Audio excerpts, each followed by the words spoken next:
Todo esto de las llaves y de los permisos, entiendo que puede sonar muy extraño a algunos oídos porque la gente no suele pensar que se necesite permiso para sanar nada, ni mucho menos una casa. Si su propietario o su inquilino te está pidiendo que lleves sanación allí o que lleves limpieza, pues ¿por qué tendrías que necesitar otros permisos del plano espiritual? Pero claro, esto procede una vez más de este tema que yo intento poner tan de relevancia en este canal y que casi es el tema fundacional, es casi lo que intento resaltar y poner en el centro y que va estando, digamos, de fondo, ¿no? En todos los vídeos que he publicado, en los más de 200 vídeos que he publicado, siempre está de fondo el tema de otros seres no humanos que conviven con nosotros aunque no lo solemos percibir. Seres, entidades, fuerzas, energías sagradas, etc. No porque no piense en otras, factores o causas pues para los problemas o para las cuestiones que vivimos en el día a día. Claro que sí, hay muchos factores y muchas cosas a tener en cuenta, desde el autoconocimiento, que es el fundamental, o sea, es algo que hay que tener muy claro, autoconocerse, más luego, bueno, los factores, pues digamos, humanos, sociales, normales, pero esto se viene tratando mucho en muchísimos lugares. Lo que menos se está tratando en mi parte del mundo, en mi sociedad, tanto en la sociedad occidental como España, siglo XXI, es el tema de los seres y las entidades no humanos que conviven con nosotros. También le he dedicado mucho espacio al asunto de los muertos. Pero el tema de los muertos, gracias a Dios, ya se empieza a considerar más en mi sociedad. Se está recuperando de a poco un conocimiento perdido en Occidente, en parte gracias a todo lo que hizo el espiritismo en su momento, aunque como ya dije, cuando hablé en la lista sobre ayudar a los muertos, yo no comulgo del todo con el espiritismo de Kardec, no, mi camino no es ese, pero igualmente hay que reconocerle pues todo el impulso que ha dado y todo el acto de poner en el foco y traer a la consciencia la necesidad de contemplar la cuestión de las almas de los difuntos, especialmente de aquellos que no tienen paz. Sí sé también que la Iglesia Católica les dedicó mucho tiempo, especialmente hace siglos, cuando estuvo más, entre comillas, de moda, a la oración por las almas que la Iglesia llama las almas del purgatorio, es decir, las almas que no descansan o que necesitan oraciones para avanzar. La Iglesia Católica ha mantenido esto, pero digamos, igualmente es un tema polémico, controvertido y costoso inclusive dentro de la Iglesia, y por eso es que rara es la historia o el referente, por ejemplo, en las vidas de santos donde esto esté en el foco principal. Fijaos que no hay absolutamente ninguna orden religiosa consagrada a la oración por los difuntos. La oración por los difuntos se tiene pues como parte de, de los dones y de las virtudes de algunas figuras sagradas, como San José o la Virgen, que se dice que rescatan almas del purgatorio, bueno, pero figuras así humanas de santos que hayan consagrado, digamos, su vida principalmente a orar por difuntos y a llevar paz a enormes grupos en ocasiones de almas, ¿no?, haciendo esta labor gratuita, desinteresada, que no te la paga nadie, siempre digo lo mismo. Bueno, pues de esto no hay y es sintomático. Es sintomático de dónde más ha puesto el foco y la atención la Iglesia y dónde pues lo ha dejado estar ahí. Bueno, y en muchas ocasiones además es que también esto es histórico, no me lo estoy inventando, la Iglesia ha perseguido por todos los medios posibles a las personas que espontáneamente decían escuchar a los muertos o poder dialogar con ellos. En las épocas de persecución religiosa, en las épocas de la Inquisición, son incontables los expedientes históricos, investigables y demostrables. Insisto, no me lo estoy inventando, lo puedes encontrar hasta en Internet, en páginas especializadas de historia, etc. Incontables las personas que fueron acusadas y llevadas incluso a juicio por decir que hablaban con muertos. Entonces, bueno, es un tema complicado. Es un tema complicado inclusive desde la esfera que ha sido religiosa dominante en nuestra sociedad. Respecto a las otras dos religiones bíblicas, digamos, que dominan el panorama en la vida de millones de personas, Pues yo sobre el Islam no puedo decir apenas nada porque no lo conozco. No me ha dado la vida para todo y no he tenido tiempo o ocasión realmente de saber qué es lo que dice el Islam sobre la atención a las almas de los difuntos. Pero, por ejemplo, sobre el judaísmo vengo investigando desde hace 5 o 6 años o más y he encontrado también poquísimas cosas. Digo también porque es como lo de la Iglesia Católica, poquísimo. O sea, apenas algún referente de algún santo, algún tzadik, algún justo que sí, que rezaba por almas de los difuntos o que realizaba determinadas oraciones y elevaba a grupos de almas, etcétera. Pero es tan minoritario que lo más común es que, por ejemplo, tú te compres un libro de misticismo judío o un libro de misticismo de la Cábala hebrea y no se hable en ningún capítulo de cómo ayudar a las almas de los difuntos sin paz. Es casi como si, no sé, se pasara de puntillas por este tema. Yo he entendido la razón, creo que la entiendo, por la cual las religiones bíblicas no enfocan apenas este tema y creo que es por la interpretación que se da a ciertas normas que se dieron en tiempos antiguos, en la época de lo que los cristianos llaman el Antiguo Testamento, lo que los judíos llaman la Torá, lo que creo que los musulmanes llaman Corán. Bueno, pues allí hay una serie de normas del tiempo de Moisés, en las que se penaliza o castiga el uso de la adivinación, del diálogo con los muertos para averiguar cosas, porque eran prácticas extendidas. La necromancia, ¿no? Invocas muertos para saber cosas. Bueno, entonces esto está muy penalizado en la Biblia.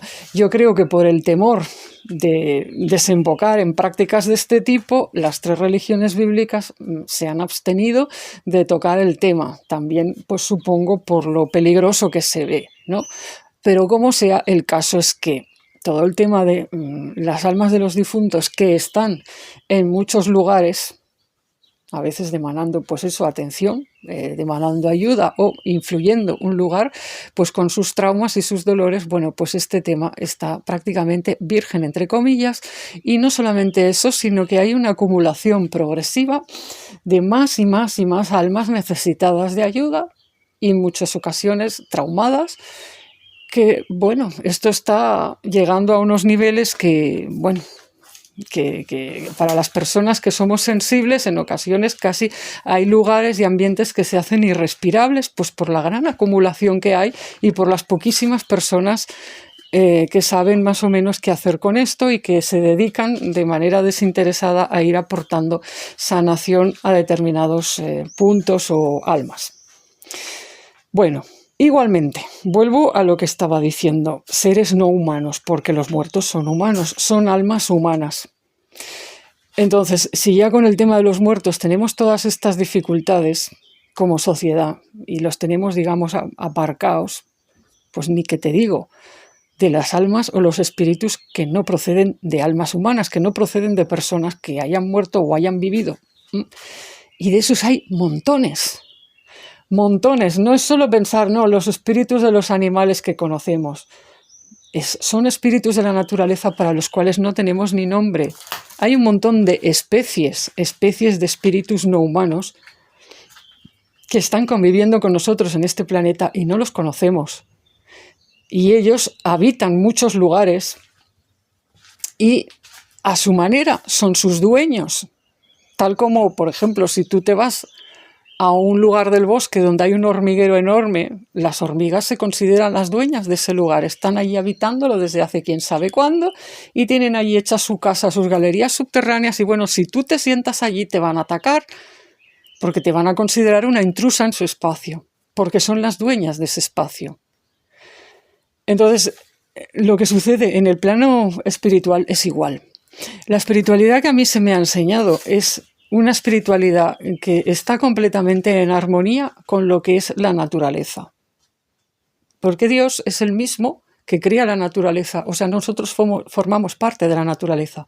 No somos criaturas excepcionales que, salimos, de una placa de Petri con todo inventado. No, somos parte de la naturaleza. Todo es la naturaleza. La naturaleza es la misma en todas partes. Lo que pasa es que hay una gran parte de la naturaleza enorme que no conocemos. Mucha de esta naturaleza es invisible a nuestros ojos porque no sabemos verla o no tenemos las capacidades o los órganos adecuados para percibirla. Y otra parte es visible, pero no le prestamos atención porque no consideramos que sea importante. O sea, así pues vamos por el mundo pensando que somos los dueños del mundo, cuando en realidad hay muchos otros seres en este mundo que ellos piensan que son también los dueños. Y pues en ocasiones, por ejemplo, cuando tú vas a vivir a un lugar cerca de la naturaleza, pues puedes tener problemas con los seres que habitan allí y que son sus dueños a su manera. ¿Me explico? Del mismo modo que no es buena idea sentarse encima de un hormiguero, pues tampoco es buena idea pretender ir a vivir a determinados lugares sin tener en cuenta los seres que están viviendo allí. Claro, como no lo solemos percibir e incluso considerando su existencia no pensamos que tengamos que pedir permiso, pues los conflictos están servidos. La mayor parte de la gente no se da cuenta cuando tiene conflictos con espíritus de la naturaleza, porque ni los percibe ni los siente, y si los siente piensa que él tiene la prerrogativa, que tiene la primacía sobre todo, y que los seres de la naturaleza tienen que ser, bueno, pues nada, que no importan, que se aguanten, que yo mando más. Y la cosa no es así. La cosa no es así. Es decir, el ser humano tiene una inteligencia muy grande, un cerebro que le permite realizar tecnología e ingenios para más o menos sobreponerse más o menos a la naturaleza, más o menos, pero hasta cierto punto. Hasta cierto punto y dependiendo cómo. Depende de cada caso. Yo he sabido de casos que además no solamente lo he dicho yo, lo han percibido pues otros sanadores y terapeutas que me lo han comentado, por ejemplo, de cánceres que se desembocan, o sea, se detonan pues porque alguien fue a un lugar de la naturaleza y dañó algo allí y cometió una ofensa imperdonable hacia determinados espíritus que estaban viviendo en ese lugar y que tenían además su propia estructura jerárquica, su propio reino allí.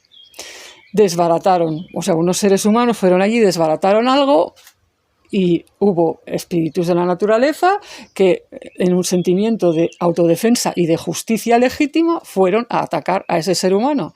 Y ojo, porque algunos espíritus de la naturaleza tienen mucho poder en su ámbito y nuestro cuerpo es naturaleza. Nuestro cuerpo está constituido por elementos de la naturaleza. Si tú, por ejemplo, ofendes a determinados espíritus del agua de un lugar sagrado, aquí ya subimos el tono, o sea, un lugar de la naturaleza de estos que son medio vírgenes y que tienen ahí pues digamos, un conjunto de habitantes, digamos, bastante antiguos, que se han conservado así durante milenios y que tienen allí su propio reino y cuidan la naturaleza desde allí y cuidan las aguas. Tú vas allí y haces una desgracia, les tiras un vertido al agua o rompes ese, yo qué sé, desvías, revuelves el agua, cortas el cauce. Bueno, ojo, porque dependiendo puedes tener luego problemas con espíritus del agua que vengan a provocarte enfermedades, quebrantos o problemas asociados con el elemento agua. Que se te dañen las tuberías de tu casa sería el menor de tus problemas. El problema sería que se te dañaran las tuberías del cuerpo, por así decirlo. Todos los sistemas de agua del cuerpo. Es un ejemplo. No quiere decir que esto suceda siempre, porque la naturaleza, bueno, pues va teniendo tal vez, o sea, cada vez más problemas y a veces pues no da abasto, ¿no? Y somos cada vez más y más humanos y la propia naturaleza no da abasto. Pero no significa que no pueda generar igualmente problemas en un sentimiento, insisto, de autodefensa y de necesidad de justicia. Entonces, bueno, los dueños de los lugares están por todas partes. Los lugares, casi todos tienen dueño, inclusive los lugares que nos parecen abandonados, pues suelen tener alguien que considera que ese lugar es suyo. Es incluso como sucede en las sociedades humanas. Hay zonas, por ejemplo, de la ciudad que tú dirías, aquí no vive nadie. Bueno, pues hay gente sin techo, hay gente que hace de ese lugar su territorio y pues hasta los mendigos han tenido sus zonas. ¿Me explico? Entonces todo lo que mires en el planeta Tierra, inclusive los desiertos y, por supuesto, los desiertos, todo tiene dueño. O sea, la única criatura que es capaz de ir a un lugar y pensarse que eso está vacío, que allí no vive nadie y que se pueda dañar de eso es el ser humano, que llamamos civilizado, es decir, determinado tipo de ser humano, que no tiene conciencia de lo que hay ni es capaz de percibirlo. Es un poco como aquello de los colonos, ¿no?, que llegaron a América y dijeron, esto está vacío, esto es para nosotros. Y los indios, vamos, les importaron tres cominos, los consideraron solo como una especie de infraseres a los que había que dominar y someter, porque los colonos, los conquistadores, todos los que estaban llegando se sentían legitimados, superiores y con derecho. Oye, hemos encontrado esto, yo lo vi primero, que es mío, y tú que estás ahí me estorbas. Esta es la mentalidad típica de determinado tipo de ser humano, que no piensa, no considera que tenga que ir a los lugares en son de paz, haciendo acuerdos que luego respete, buscando el bien común, que diciendo, oye, puedo vivir aquí, porque es que, qué sé yo, estoy pasando mucha hambre en mi país, o vengo de muchas penurias, o es que me han perseguido religiosamente allí, o lo que sea, necesito un lugar para vivir, me dejáis vivir aquí, pero lo haré con respeto y sin malmeter. Bueno, esto es muy raro. O sea, ha habido muchísimo de la mentalidad colonialista, que llamarían hoy imperialista, yo qué sé, le podemos poner muchas etiquetas, pero esta mentalidad ha estado presente en muchas partes del mundo, no solamente ni muchísimo menos con pues aquello de los indios y de América. Ha sucedido, bueno, cuando uno se pone a estudiar arqueología, historia y va mirando por los continentes, bueno, pues en todas partes cuecen habas. ¿Por qué? Porque siempre hay seres humanos cegatos. Así mismo lo digo, cegatos. O sea, es decir, que no ven bien, y me estoy refiriendo ahora no solo que no ven con los ojos físicos a los seres no humanos o a los otros seres que no los perciben, sino que tienen una ceguera del ser, una ceguera del alma. Y cuando ven a otra persona que no es de su grupo, la medio, en fin, como si no contara. Y bueno, no digamos, pues si se trata de percibir espíritus de la naturaleza que me estás contando. O sea, ahí el nivel de ceguera sube. Entonces, bueno, esto ha sucedido miles de veces y seguirá sucediendo porque siempre va a haber seres humanos que no van a estar viendo. Es así. El ver o el no ver importa mucho. Luego, claro, además de ver, tienes que tener un corazón, un ánimo, unos principios éticos y espirituales, pues que intenten buscar el camino de la mejor paz y del bien de los implicados, mayormente a poder ser. Y esto es raro. Pero bueno, las personas que tienen esta capacidad, pues bueno, intentan andar su camino del mejor modo y bueno, pues hacemos lo que podemos.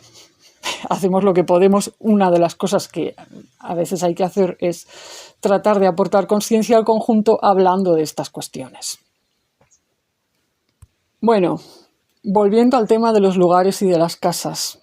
Hay muchas casas que tú vas a comprar esa casa y resulta que ya tiene dueño. Un dueño que no ves. Un dueño que no es un ser humano. No estoy hablando de una casa que tiene dueño que son muertos en este caso, que también puede pasar, ¿eh? Pero ahora no voy a hablar de muertos, que ya es un tema que he tocado mucho, pero hay casas que tú vas a determinados lugares y las casas están habitadas por seres de otro plano o de otra dimensión que tienen allí su historia, tienen ahí su cuartel general o su feudo o su reino o como le quieras llamar. Y no les toques las narices, porque esa es su casa, tal como las hormigas dicen el hormiguero es suyo y tú no te sientes ahí encima porque estorbas y te van a... En fin, entonces hay muchas casas que a ti te pueden parecer vacías, disponibles y perfectas y maravillosas porque solo estás mirando lo que se ve con los ojos físicos, pero estas casas a veces tienen dueño. En general, todas las casas tienen dueño, pues como todos los lugares de la naturaleza tienen dueño, pero algunas pues tienen un dueño, vamos a decir, facilito, o tienen dueños de poco poder y poca intensidad, que se amoldan y se adaptan pues muy bien. Hay casas habitadas por espíritus que, bueno, pues que son sencillitos y pesa más el factor humano, pesa más quien tiene los papeles de la legalidad de esa casa. Pero hay casas que tela marinera. Y si estamos hablando de casas en pueblos que están al lado mismo de la naturaleza salvaje, ojo al dato, porque algunas de estas casas pertenecen a reinos de la naturaleza. ¿Por qué? Porque a veces han sido construidas en un lugar sagrado antiguo previo. Sin saberlo, en ocasiones, a veces sabiéndolo, pero a veces pues se han construido casas en antiguos asentamientos sagrados, donde había, qué sé yo, pues había, imaginemos que había un lugar con piedras de estas levantadas, piedras erigidas, estilo neolítico, estas piedras, ¿no? Monumentos megalíticos y tal, pero pues no todos son enormes como de Stonehenge, que todo el mundo lo conoce. Hay lugares donde había piedras levantadas que eran pequeñas. Y esto se quitó en algún momento, pero no significa que los seres de piedra que estaban viviendo allí hayan dejado de estar y de considerar ese lugar como el suyo propio. Si allí luego se construye una casa de piedra, los seres de piedra hacen exactamente lo mismo que los seres humanos, tratan de adaptarse y de no dejar lo que es su hogar a pesar de que sea invadido por otros.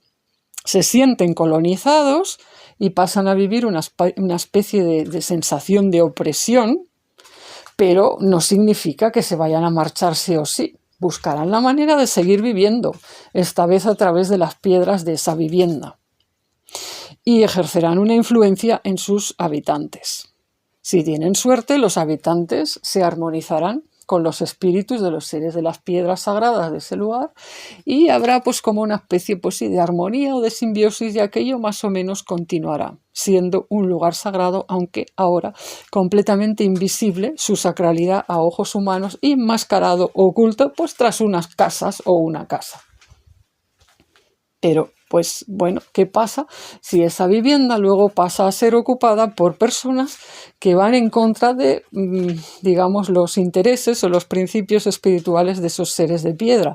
Pues que además de sentirse fastidiados por la colonización que no termina, pues ahora encima los descendientes de los colonos, los nuevos colonos, ya les están tocando las narices, pero profundamente, es decir, están yendo en contra de lo que, a su entender, tiene que ser ese lugar sagrado y la función que debe cumplir en la naturaleza. Porque todo lugar sagrado de la naturaleza cumple unas funciones de beneficio y de cuidado del equilibrio del resto. Y los espíritus de las piedras pues tienen sus funciones. Los espíritus de las piedras tienen, si lo comparamos con el cuerpo humano, tienen que ver con lo que serían los huesos. Hay esta correlación entre huesos y espíritus de las piedras. De hecho, se parece mucho ambas cosas si te fijas. Incluso en la composición mineral los huesos básicamente son calcio y otros minerales. Las piedras también pueden tener mucho calcio. Entonces, bueno, hay muchas cosas en similitud. La cosa es que ¿qué hacen los huesos? Sostienen estructuras, dan estabilidad y permiten que dentro de ellos se realicen una serie de procesos vitales para el ser humano, pero básicamente el esqueleto nos da, para empezar, un sostén, una estabilidad, una estructura. El hueso bueno es el hueso que mantiene su forma, la forma de su diseño. Los huesos que se deforman empiezan a generar problemas en el cuerpo humano. Además, los huesos buenos y sanos tienen que ser duros y consistentes. Si los huesos empiezan a perder consistencia, todos son problemas. Huesos frágiles, problemas, problemas, problemas. Entonces, los espíritus de las piedras tienen cualidades parecidas. Tú no puedes pedirle a un espíritu de la piedra que se vuelva frágil, inconsistente o que vaya cambiando de opinión cada día de su vida, porque va en contra de su naturaleza. Para un espíritu de la piedra, la bondad y la virtud están en permanecer. Allí lo dejaste y allí está. Hay piedras que, por así decirlo, Dios les dijo, allí estarás y allí están, y no se van a mover. Y su virtud es esa permanencia. Si se hace un juramento sagrado o una consagración sobre esos espíritus de las piedras, lo van a defender con uñas y dientes. Allí va a estar eso. Pueden venir toda clase de personas allí tratando de hacer otras cosas y solo van a causar la ira, el enojo, la tristeza de los espíritus de la piedra, que seguirán conservando en su mente y en su memoria el juramento sagrado y el compromiso sagrado, tratando de que las cosas vuelvan al orden. ¿Me explico? Entonces, cuando hay inquilinos que van a una casa que tiene que ver con algo de esto sin saberlo, pueden tener problemas con los espíritus de las piedras de esa casa, si es que es una casa de piedra, claro. Si es una casa de otros materiales, bueno, pues los problemas pueden venir a través de su relación con la tierra y las piedras de ese pueblo o de ese espacio, ese paisaje de la naturaleza. O sea, puede haber muchos casos. Pero en todo caso estaríamos hablando de que puedes tener problemas con los dueños no humanos de esa casa o de ese paisaje al que te has ido a vivir. Y no va a servir de nada que tú digas, no, que yo soy un hijo de Dios y tengo derecho a venir a vivir aquí. Sí, bueno, bonito. Tú eres un hijo de Dios, tienes derecho a venir a vivirte aquí, pero Dios no te da derecho a ser un arrogante, un presuntuoso, un grosero y un ignorante. Y no puedes irte a vivir a un sitio que tiene su propia, digamos, fauna no visible y comportarte como, vamos, como un elefante en una cacharrería sin respeto y nada. O sea, la práctica correcta y adecuada que todas las sociedades tradicionales, antiguas, indígenas tienen o han tenido es que cuando tú vas a un sitio y vas a establecerte allí, tienes que pedir permiso a los locales del lugar, con respeto, o presentarles tus respetos. Tienes que hacer una serie de actos de cortesía, de presentación. Es exactamente igual que si te vas a vivir a un pueblo y te presentas a los vecinos y conoces al alcalde. Los pueblos pequeños, tú tienes que conocer a todas las autoridades que hay allí. Tienes que saludar al alcalde, tienes que saludar al sacerdote que lleva lo de la iglesia y que te conozca, al farmacéutico, al maestro. Bueno, antiguamente había una serie de autoridades en los pueblos, ¿no? El maestro de escuela, el no sé qué, el no sé cuántos. El presidente de la junta vecinal. Bueno, y pues es de respeto y es de humanidad, es de ser buen vecino, es de socialidad básica hacer estas presentaciones y tratar de ser respetuoso. Entonces, con los espíritus de la naturaleza debería ser igual. Con doble razón, porque dependemos de la naturaleza para vivir. Nuestro cuerpo es naturaleza. No es solo que tú vivas cerca o lejos de la naturaleza salvaje, es que aunque vivas en un rascacielos de Manhattan, tu cuerpo es naturaleza. Y el rascacielos de Manhattan solo se ha podido construir extrayendo minerales de la naturaleza. Es completamente dependiente de la naturaleza. Y hay que meter tuberías de agua a esos rascacielos para que la gente pueda beber agua allí. Y eso es naturaleza. Y hay que hacer un montón de cosas que tienen que ver con la naturaleza allí. Ventilación de aire, tienes que llevar trabajadores para que hagan la estructura y la sostengan y son seres humanos y es naturaleza. En fin, la misma comida que comemos todos los días es naturaleza. No comemos materiales sintéticos, plástico. Igualmente el plástico está hecho de naturaleza. Todo lo que pensemos está hecho de la naturaleza, dependemos de la naturaleza para todo. Así que tendríamos que ser más considerados y por lo menos mostrar un respeto y un agradecimiento. Y no, señores, esto no es ser idolátrico o ser, faltarle el respeto a Dios. Es que Dios se debe estar tirando de los pelos diciendo, ¿pero cómo? ¿Pero quién les enseñó a ser tan groseros? ¿Pero acaso yo no los puse en el mundo para que convivieran y cuidaran el mundo también? ¿No creé yo el mundo lleno de jardines y de espacios de la naturaleza y de todo? Y esperaba que el ser humano, con su inteligencia y sus dotes, ayudara a llevar bien los lugares, incluso pues ayudar a los espíritus de la naturaleza o a los animales cuando tienen problemas, utilizando esas facultades de más que tiene el ser humano. En fin, que sí, que Dios, mi Dios, como siempre digo, mi Dios es jardinero, mi Dios creador, tiene que ver con cuidar la vida. Y cuidar la vida pues significa, para empezar, tener un respeto, una amabilidad y un buen carácter capaz de decir, bueno, vamos a tratar de entendernos. No ir por ahí pisoteando a los demás. Y que cuando encima se quejan, habla Chucho que no te escucho. No. Entonces, bueno, esto me está quedando muy largo y tendré que seguir en otro, pero es solo para hacer unas pinceladas, un esbozo de qué clase de seres, espíritus puede haber en un lugar que sean sus dueños y que cuando tú dices mi casa tiene problemas o tengo problemas con mi propiedad o estoy teniendo problemas, quiero saber lo que pasa, se necesitan permisos para sanar eso, permisos y autorizaciones.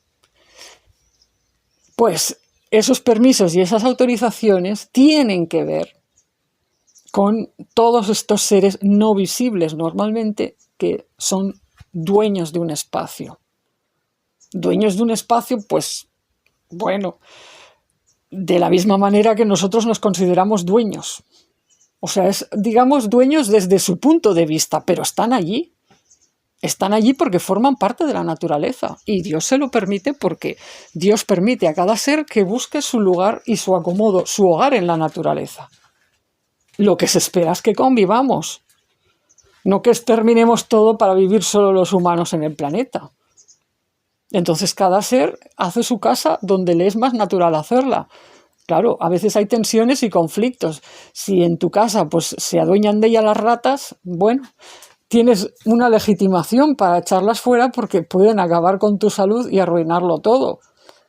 Pero va a ser una guerra, porque para las ratas tu casa es suya, me explico. Entonces hay que ser consciente de estas cosas, porque puede que tus problemas en tu casa tengan que ver con una plaga o una infestación de bichos que te traen mal y entonces tú tienes que solicitar un permiso espiritual para decir ¿qué hago con esta plaga?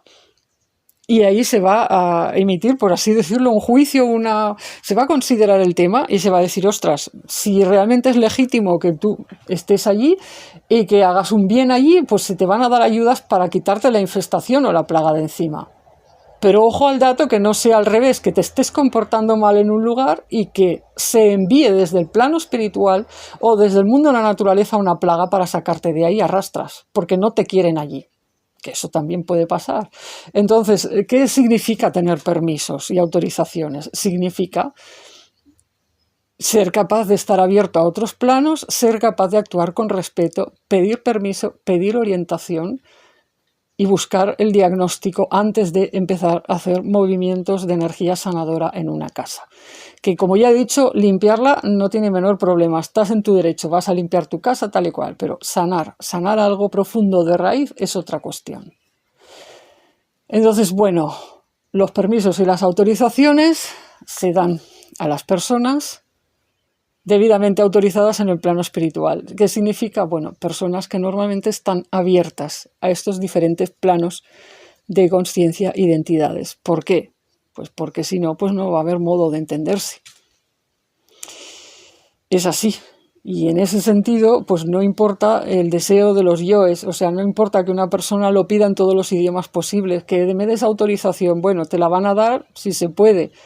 O sea, si tú estás en la línea y si tienes los guías y los seres, digamos, que te acompañan capacitados para mover eso, y en fin, se miran muchas cosas del alma que no dependen del yo. O sea, porque el alma tiene más o menos capacidades para lidiar con problemas dependiendo de muchas cosas, a veces pues de su historia, etc. Entonces la cosa no se mueve en el mismo plano que conocemos los humanos. Bueno, lo voy a dejar aquí, como digo, porque me estoy enrollando muchísimo, pero seguiré con este tema.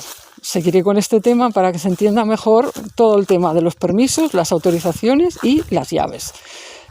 Porque, bueno, pues esto forma parte de mi tarea de concienciar sobre estas cosas y abrir la conciencia, como siempre digo, a temas y matices que no están siendo tratados en otros lugares en este momento.